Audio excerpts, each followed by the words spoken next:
राधे राधे, जय श्री श्याम गाइस। तो मैंने सुबह सुबह हो गई है मेरी, और मैंने यहाँ पर पानी पीना शुरू कर दिया है। और मुझे एकदम से धसका लग गया गाइस, धसका लगा पानी का। और लहसुन मेरा ख़त्म हो गया था, तो मैंने आज बस ये सोच लीजिए इसी तरह से पानी पी रही हूँ गर्म। तो उसके बाद मैंने गर्म पानी पिया है, और लहसुन आज नहीं है मेरे पास, तो आज गर्म पानी ही पीऊँगी। और गर्म पानी पीकर ही अपना दिन की शुरुआत करूँगी। और उसके बाद मुझे बहुत काम है, तो मैं जा रही थी आज बच्चों का रिज़ल्ट लेने के लिए, और बच्चे भी मेरे साथ हैं, और ड्राइवर भैया के साथ हम रिज़ल्ट लेने जा रहे थे। तो मैं स्कूल पहुंच गई थी, बच्चे स्कूल में ही आ गए थे कि अब चलो मम्मी हमारे साथ। तो फिर ड्राइवर भैया हमें स्कूल ले जा रहे थे बच्चों के, और हम पहुंचने वाले हैं स्कूल। और स्कूल पहुंचकर हम लेंगे इनका रिजल्ट और बताएंगे आपको हमारे बच्चे पास हुए हैं कि फेल हुए हैं। बड़ी वाली बेटी का रिजल्ट आज नहीं मिलेगा, वह 2 दिन बाद मिलेगा।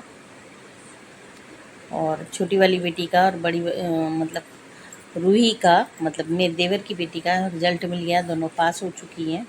फिर जब मैं स्कूल में आई तो देखा कि बहुत सारी बुक्स आई हैं यहाँ पर देखने के लिए कि कौन सी बुक अच्छी है। अच्छी सी बुक लगानी है, क्योंकि बच्चे को कुछ आना चाहिए, इस तरह की बुक लगानी चाहिए, मोटिवेशनल बुक होनी चाहिए जिससे बच्चा कुछ सीखे भी, पढ़ना भी सीखे, लिखना भी सीखे। ये छोटी क्लास की बुक्स हैं।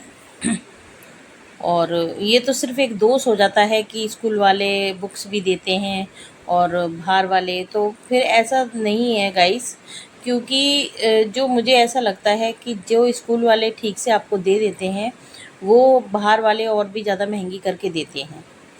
अच्छा, तो गाइस आज बसोड़ा भी था, तो जब मैं स्कूल से आई थी तो देखा कि बसोड़ा पूजा हुआ है सुबह सुबह सभी लोगों ने। और सुबह मैं जब गई थी तो बहुत जल्दी में थी, दूसरे रास्ते से गई थी।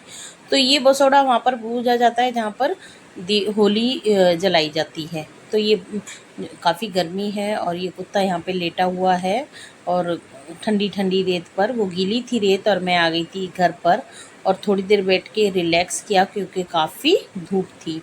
इतनी धूप थी कि गाइस समझ में नहीं आ रहा था कि घर कैसे पहुंचा जाएगा। अभी तो मार्च ही चल रहा है जब ये हाल है, और मई जून में तो कितना ही बुरा हाल होगा। तो उसके बाद आज मैं अपना पैर मतलब थोड़ी देर मुझे मार्केट भी आना था, और मार्केट आने के बाद मैं यहाँ से ही निकल गई थी पैर दिखाने के लिए। पैर में कोई आराम नहीं है, तो ये एक फिजियोथेरेपिस्ट है, मतलब जो आई थिंक कुछ और कहते हैं इसे, तो इन्होंने कुछ 1-2 एक्वा प्रेशर वाली चीज़ें हैं जिनसे उन्होंने कहा कि चलो 2-3 दिन करके देखते हैं, हो सकता है आपका पैर ठीक हो जाए, क्योंकि नसों में ब्लॉकेज बताया है और एक नस दबी हुई है। तो फिर मुझे यहाँ पर आकर कुछ मशीनों पर अपना टेस्ट करना था। 15 मिनट ये वाली मशीन चलाई थी जिसके ऊपर पैर रखकर पैर कंपन करते हैं। ये देखिए, ये इसका टाइमर होता है। उसके बाद मुझे डॉक्टर साहब ने दूसरी मशीन पर लिटाया, जिस पर मतलब पैर काफ़ी आपको पता ही है, मैं काफ़ी दिनों से पट्टी भी करवा रही थी, लेकिन मैं ये सोच रही थी कि कुछ वज़न उठाने से मेरा पैर में दिक्कत हो गई है, लेकिन ऐसा नहीं हुआ। नस दबी हुई, जब एक्सरा करवाया तो नस दबी हुई आई। काफ़ी टाइम के बाद मुझे काफ़ी रियलाइज़ हुआ, क्योंकि चोट नहीं लगी थी, ऐसा कुछ हुआ नहीं। कई बार पैर तो ऊपर नीचे हो ही जाता है, क्योंकि नसें मेरी जो थी वो चलती थी, ऊपर नीचे हो जाती थी, तो मुझे काफ़ी दिक्कत का सामना करना पड़ रहा था। लेकिन ये देखिए, ये इन्होंने दवाइयाँ लगा लगा के, इसमें काफ़ी चीज़ें थी, एक बार सुई सी, एक बार करंट सा, कुछ हल्का सा, कुछ कंपन सी, मतलब इस तरह के कई सारे 4 बार ऐसे मेरे ऊपर टेस्ट हुए। टेस्ट क्या मतलब प्रैक्टिकल हुए, और हो सकता है शायद मेरा पैर कुछ कामयाब भी हो जाए। तो इन दिनों मैं काफ़ी इसी चीज़ में थोड़ी सी बिजी हूँ, और मैं डेली व्लॉग्स नहीं बनाती हूँ क्योंकि इतना टाइम नहीं होता मेरे पास, लेकिन मैं फिर भी बना लेती हूँ। आप लोगों को एंटरटेनमेंट तो करना ही है, और अच्छा लगता है आप लोगों से मिलकर मुझे, और आप सब भी मेरा सपोर्ट कीजिए। और जो भी यहाँ पे करंट आ रहा था ना गाइस, सीधे दिमाग पे असर कर रहा था, सीधे दिमाग पर पहुँच रहा था कि पता नहीं क्या ही चीज़ है ये। और सबसे पहले दिमाग पे एकदम से सुई सी चुभती है। वही वाली बात है, हम हमारे शरीर में कुछ भी होता है, कोई चोट लगती है, कुछ भी होता है, तो सबसे पहले हमारे जो सिग्नल देती है बॉडी, वो दिमाग को सिग्नल देती है कि भाई इस जगह ये प्रॉब्लम हो रही है।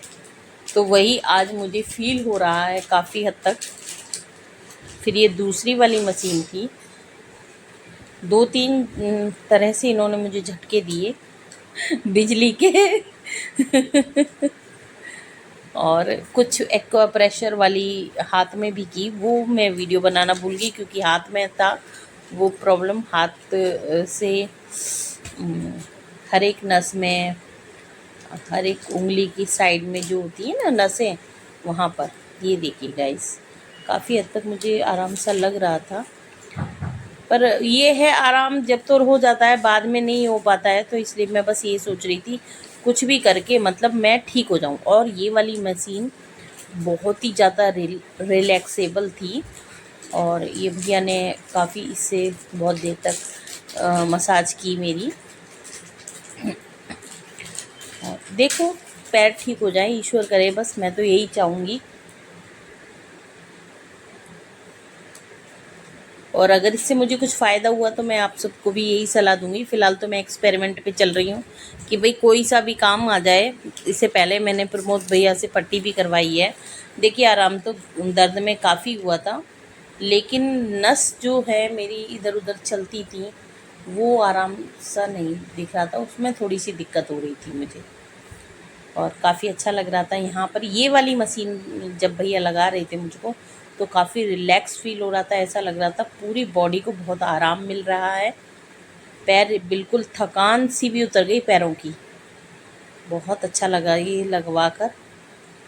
और काफ़ी कहते हैं ना, जो शुरू शुरू में हर एक चीज़ से थोड़ी सी प्रॉब्लम हो रही थी, दर्द हो रहा था, जो मैं इनसे इससे पहले मशीनें लगी हैं, शायद उसके बाद ये रिलैक्स देने के लिए है ये वाली मशीन। तो गाइस देख लीजिए, एक लेडीज़ को कितना सब कुछ सहना होता है, घर का भी, बाहर का भी, और अपनी बॉडी का भी। मैं आप सभी बहनों से ये साथ में ज़रूर कहूँगी, बहनों अपना ध्यान बहुत रखो, बहुत ध्यान रखो, क्योंकि आप अपना ध्यान रखोगे तभी आप अपने परिवार का, अपने बच्चों का, अपने हस्बैंड का, अपने सास ससुर का, माँ बाप का, भाई बहन का, सभी का ध्यान रखोगे। और जब आप ही ठीक नहीं रहोगे तो फिर किसका ध्यान रखोगे। इसी के साथ आज का व्लॉग में ही समाप्त।